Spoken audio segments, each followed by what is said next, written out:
Today is Monday, July the 24th, 2023. It wasn't even 7 a.m. and the tenants upstairs banging on the floor with the hammer over my mom's head.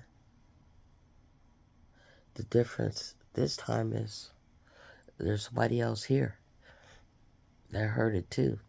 It ain't just me. So a call is made to security.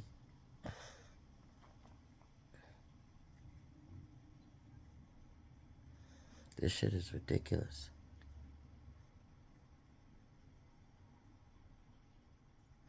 Now it makes me wonder when the manager said the problem was going to resolve itself with the lady that was staying up there.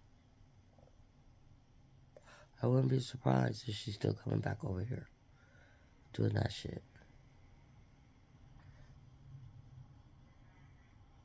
Because this shit is ridiculous. Who does that? That's some racist shit right there.